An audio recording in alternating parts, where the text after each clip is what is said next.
Well, the short form content battle is really heating up right now, and I keep hearing you should do shorts on your channel. It'll make your channel blow up. But does it really? Because I've been doing it and I want to share some of my results with you.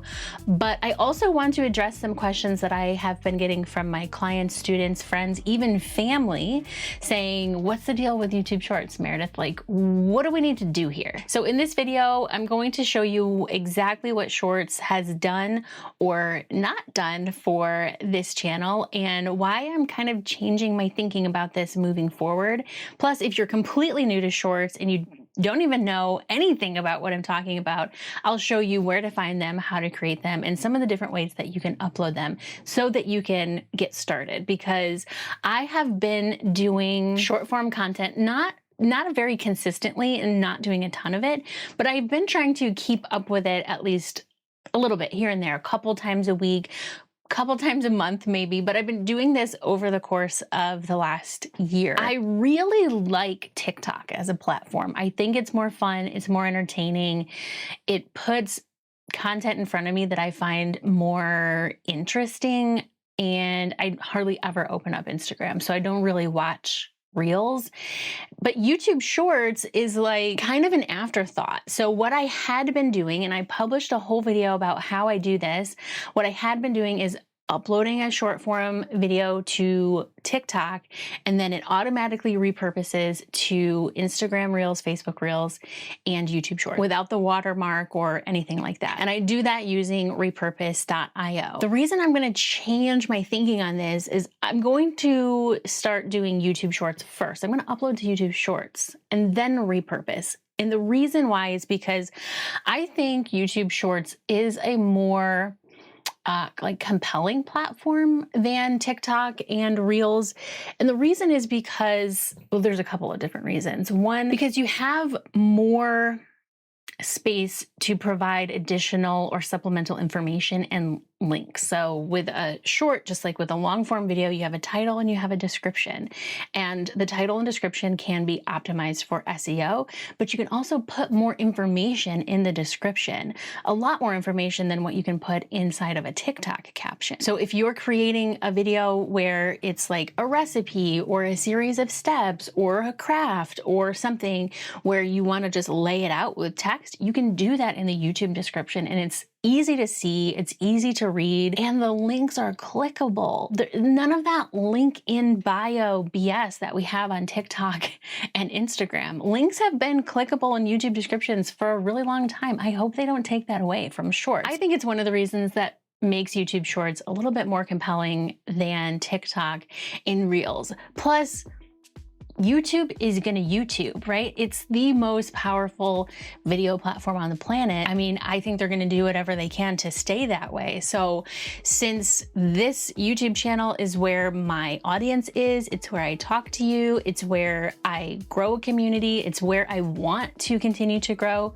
So I'm going to do a YouTube Shorts first strategy and just let TikTok and Instagram Reels and Facebook Reels be like the repurpose. Let it just be secondary, right? Because I'm not really trying to grow massive audience on those platforms, right? I'm a YouTube girl. So first of all, what the heck are Shorts? And if you already know the basics, like you're already past the 101 stage, you can skip ahead using the timestamps. But for those of you who are like, I seriously have no idea what Shorts are, and I need you to explain it to me.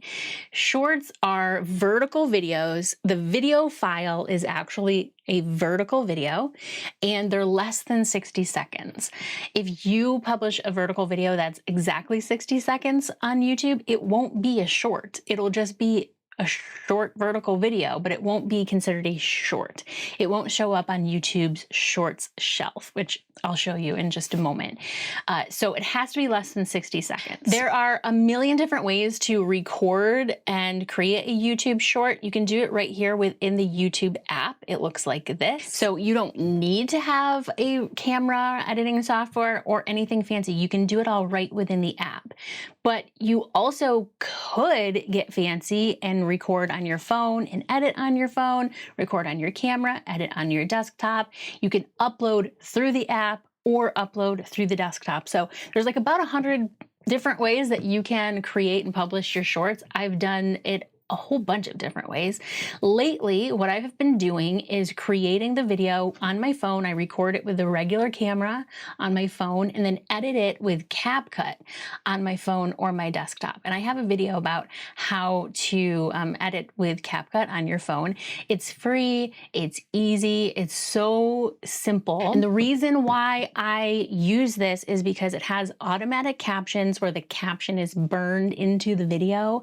And that way there's captions no matter what platform this video is posted on. I don't want to get too complicated.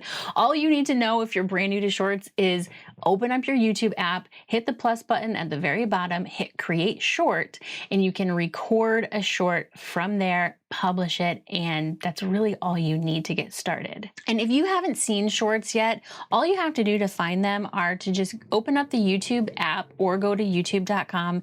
It's literally all going to be the same here. You're going to have a few videos up at the top, and then you have what YouTube calls the shorts shelf. So you can scroll side to side. It's going to show you shorts that are trending, shorts that are maybe related to your viewer behavior, and shorts from people that you are subscribed to. If you don't see them there, you could just go to my actual channel, and if you scroll down a little bit, you'll see a whole section called shorts. So I customized my homepage to have those shorts there on my channel. Plus, there is a tab at the top for shorts as well. And you can see from mine, if you just want to kind of get, I don't know, an idea, my shorts are very off the cuff compared to my regular YouTube videos. A lot of times I haven't done my hair, I haven't done my makeup, and they're a little bit more spontaneous. So you can go check those out if you want to see like more of the real Meredith. And coming up with video ideas for my shorts is a lot different than for my long form videos. And the way that I like to think about it is they're not the same. That's not the same content, right? I'm not creating a long form video like this and then going to chop up that footage and turn it into a 60-second video. It doesn't work that way for me, I don't think. I was gonna say supplementary. They're complementary. Shorts are supplemental to your regular long form videos. At least that's just the way that I see it. It really is like, it's a different medium, even though it's video and it's on the same platform. It's like oil paintings and watercolors.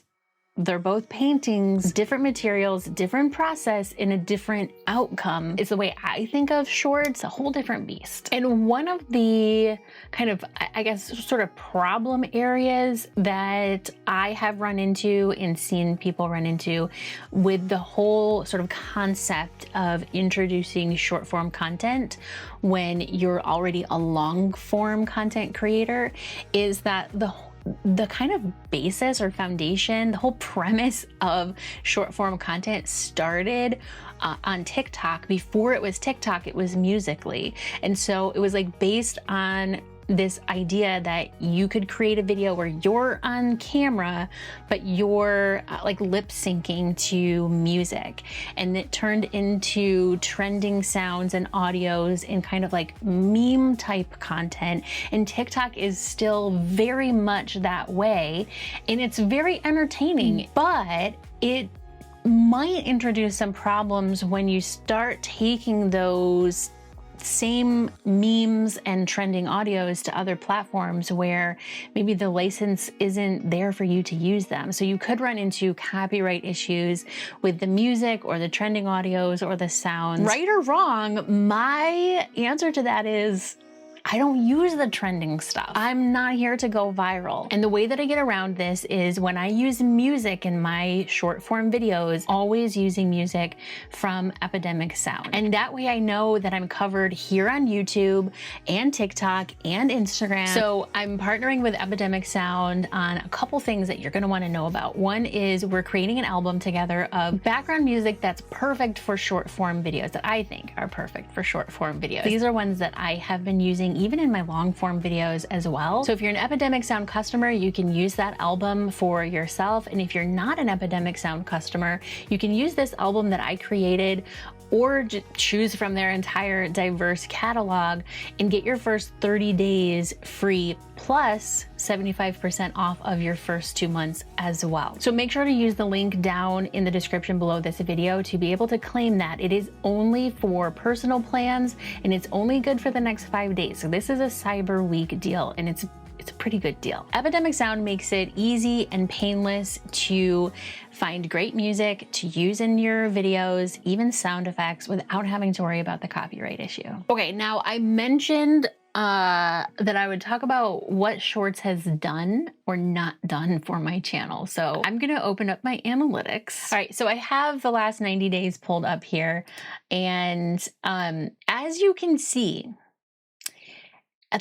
33 new subscribers on my channel from Shorts isn't exactly considered blowing up, but these are the results. So on my Shorts videos alone, I've had 15.7 thousand views, 727 likes. Oh, look at that, 6 more than the previous 90 days, and 33 subscribers. Now the 33 subscribers thing is so interesting to me because when I publish shorts and then I go in and I look at the analytics for a specific short, a lot of times what I see is negative subscribers. People are seeing my shorts and unsubscribing. It's funny, right?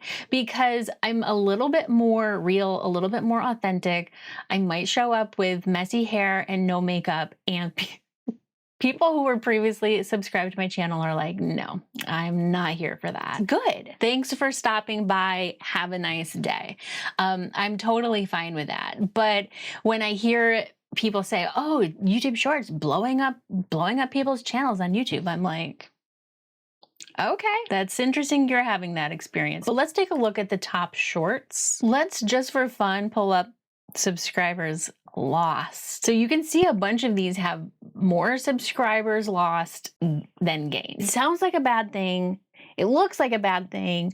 I don't think it's actually a bad thing because in those shorts where I'm just being myself, if you left, then you left. It just kind of stings a little bit. Good riddance, though. So my final thoughts on YouTube Shorts, I really do think it's something that we should all be doing and paying attention to. I don't think you should just stop doing long form content and only do shorts. What I'm gonna be focusing on when it comes to short form content is creating supplemental content that really does more to connect with and build a community. I'm not gonna be creating a whole lot of 60-second long tutorials or anything like that. What I'm working on, what's working for me, I tried this, I tried that. They're a little more off the cuff. That's my plan. Will that work? I don't know. But I'm still going to repurpose those shorts for TikTok and Instagram Reels because why not, right? Play all sides. I don't think it's ever been easier